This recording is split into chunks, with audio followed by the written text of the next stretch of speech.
welcome back to the Big Show. My name is Mateo, as always. I'm going to be drinking a beer. So just so you know that we are past January 5th, that means we are out of the official time of Christmas, so you can go ahead and take down all that tinsel, all those lights, the Christmas trees, and everything else that you've got up, because hey, it's past the 12 days of Christmas. You know the 12 Days of Christmas, that song? Well, that song's about the 12 days that are after Christmas. Those are the same 12 days it took the wise men to reach Bethlehem and visit the little baby in the manger. That means that's it. Christmas is done. Go ahead and take down all your shit.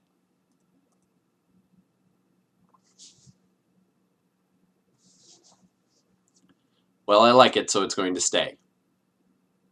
Well, let's get to it. We got some beer to drink and some stuff to talk about because, oh boy, it's the big year-end extravaganza.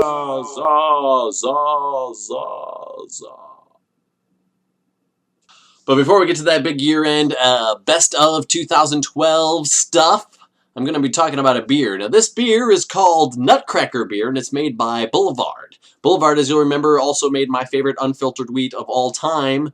They're made with Chippewa hops. And it's delicious. Now let me show you here what it looks like. Oh, look at that. Doesn't that look amazing? And when you taste it, it has that great nutty taste that we've been getting from some of the other beers. But this is extravagant and amazing. So I don't even have to say any more about it than just super highly recommended. Love this beer. Go out and get it. I think I probably like this more than any of the other holiday beers that I drank. Although that Shiner one was really good. But this is also delicious. So if you like nutty, kind of slightly hoppy-ish kinds of beers, this is definitely it. Boulevard Nutcracker. It's a holiday beer.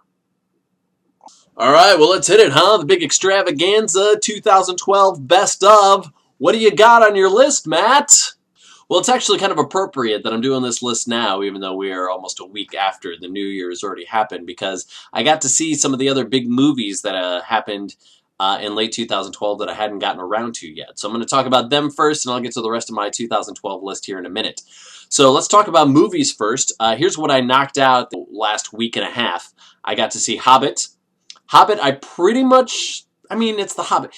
Here's ultimately my problem with the Hobbit. When we first saw Fellowship of the Rings, we were all like, wow, look at this crazy new world that they've created, and the Shire, and dwarves, and what the dwarf kingdoms look like, and man, and all their armor, and their swords, and there's Rivendell, and all the shiny, big-lipped people who live there, like Liv Tyler, the guy who was the Agent Smith in The Matrix.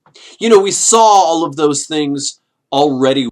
And so now coming back to it in The Hobbit, I was like, oh, well, hey, we're in the Shire again. Oh, okay, there's some dwarves. They look like dwarves, and there's Gandalf. He's kind of funny. Now, I will say this about this movie: Gollum, spooky. He was scarier in this movie than he was in any of the other movies. But I enjoyed The Hobbit, I can't wait for the other ones. That big fight that they're going to have with Smaug, that is definitely coming. I'm really excited to see that. Well, The Hobbit was kind of... I saw it in IMAX, and I saw it in 3D, and it looked amazing. I recommend that experience. If you're really into that kind of experience, definitely go and see it then. Otherwise, just wait till it comes out this summer on DVD or Blu-ray. Watch it to prepare you in 6 months for the December release of the next movie, when that comes out. After that, I got to go see Les Mis. And now, Les Mis I was really looking forward to because I am a huge, huge Les Mis fan. I have heard at least 5 to 6, including some of the original French version of the musical. I've seen the show probably 3 to 4 times. I've listened to all of the music repeatedly over and over again, and it's a music I love.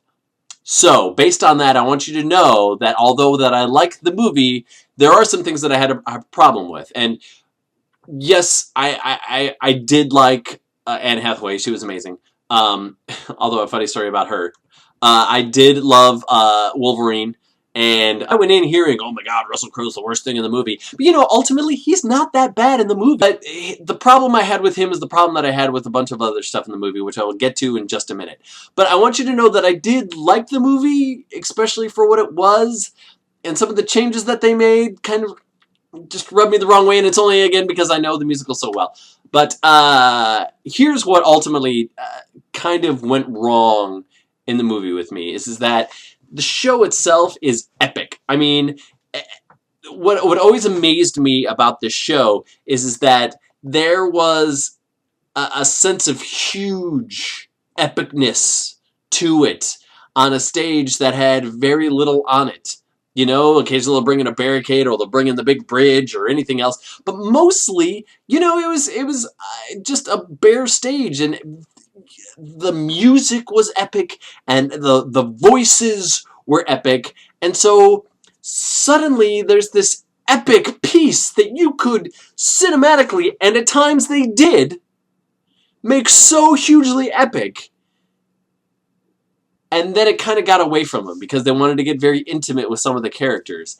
And so, and you know, as great as Anne Hathaway's version of I Dreamed a Dream is, ultimately my problem was I felt a little too close to it, and because I had already heard how wonderful the song is and saw her do it in the trailer that they released a few months ago, that all I kept watching was this little snot bubble that kept going in and out of her nose, and it was driving me crazy. Places where I thought the epic worked, I thought that, you know, parts of Stars worked in that epic, you know, him on top of that building and looking around. I thought that was really good. That piece then, after Jean Valjean finds Cosette, and then he sings Stars, and then they go into, which I think is either End of the Day or Look Down, that they sing right there, and you know, and Javar's running through, like, that was epic. Do you hear the people sing, you know, huge and grandiose, and I love what they did there, that it was taking part of, you know, during Lamarck's funeral. I mean, that size and epicness should have gone through the whole movie, but there were just, I think that it was kind of uneven in that, and that kind of really, for the most part, didn't work for me. But I liked the movie, and as an experiment-ish, I liked it for what it was, and I just wish that more of it would have been more epic. Because, you know, even the fights over the barricade and everything were super, you know, they were big. Those moments when it went intimate were just kind of jarring and kind of took you out of it, and it's just like, oh. And maybe it's just because I'm so used to hearing the songs like, I guess it's that, in my opinion, there's something a little more epic about the more operatic style that was in the original stage play. You know, something like, and just one word from him and I'd be back beneath the lash upon the rack. Instead he offers me my freedom. I feel that shame inside me like a knife. He tells me that I have a soul. How does he know that granting me my life today, this man has killed me even so? Is a lot different than the more kind of intimate, emotional version that, you know, Anne Hathaway and you know, is a lot different from that more emotional version that Anne Hathaway and Hugh Jackman, you know, played it, where, you know, Hugh Jackman was like, he tells me I have a soul. How does he know? Granting me my life today, this man has killed me even so. I understand the intimacy of that, and I understand the more emotional nature of it, and as a, you know, it's valid. You know, it's certainly valid.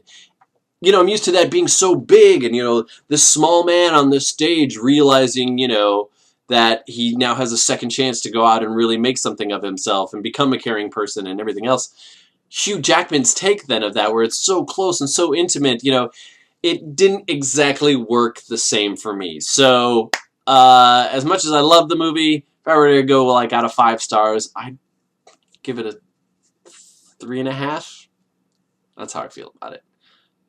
Amazing. And yes, I cried, but I can't tell you where. And wow, look at the time. There you go. Time flies when you're talking about something you're passionate about. So that's it. That's my review of Les Mis and The Hobbit. And what other people have considered one of the best of 2012. Again, I didn't hate it, 3.5 stars isn't a bad review. It just wasn't epic. Grandeur enough for me. But that's just that. So tomorrow I'm going to get to my review of Django Unchained, as well as the rest of what I thought was awesome about 2012 in movies. Then the rest of this week I'm going to fill out video games and other important comics and such that I've been reading over the course of the year. So please tune in the rest of this week. I promise there'll be one like the rest of every day this week. Ridiculous. I don't know how I'm going to do it. I'm going to do it all in one night. That's how I'm going to do it. All right, well, that's it. My name's Matteo, and I'm still drinking this beer.